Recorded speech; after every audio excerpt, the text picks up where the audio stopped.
Good morning, Dinsmore. Over the past few weeks, we've shared some video content with you, trying to get the voice of the church and answering the question, why I give. We use the video content because standing on the stage in front of you right here, that's a little difficult for people if they don't do it on a really regular basis. So we invite people to sit with us one-on-one. We bring a light and a camera, and I just ask them questions. Something I've been doing for years with various churches that I've worked with and even with some professional organizations. And as we were preparing for the YIGive series, I invited two of our deacons to come over one evening and spend some time here with me in the office, in the studio, and just ask them to talk about giving.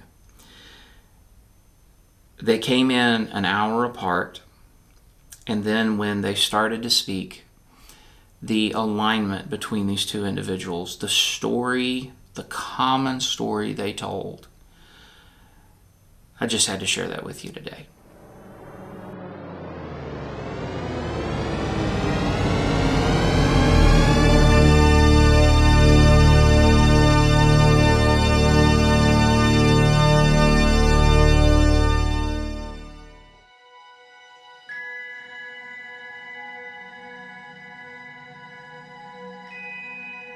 We had, as a building committee and then the long-range planning committee of our church for our Family Life Center that we had built, we had put together some numbers and figures that showed the payment that we would have to make. We had been making it for 18 months, even if we had to. Whenever we stepped out in faith to build the Family Life building, and we built it, we had the fundraisers, had to raise the money to get the mortgage, to be able to build the building.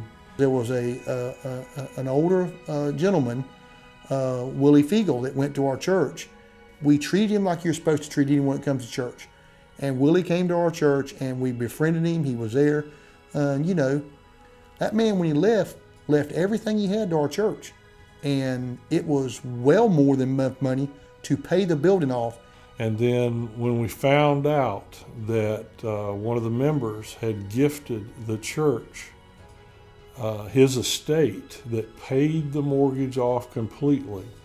And he set his will up, like, I believe I might be getting it, but like 6 months before we even built the building. He wrote the will at the same time that we started the fundraiser. So when we did the fundraising, God had already paid for it. We just had to go through it in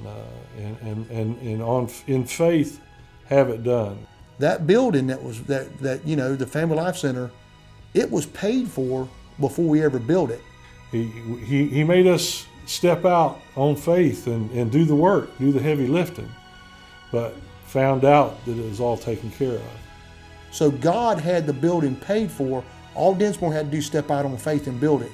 So we were able to pay the mortgage off, and we still have assets today that family had left the church in their estate. The family life that we've been able to have through it, it's just been an awesome thing we know it was definitely blessed by the Lord.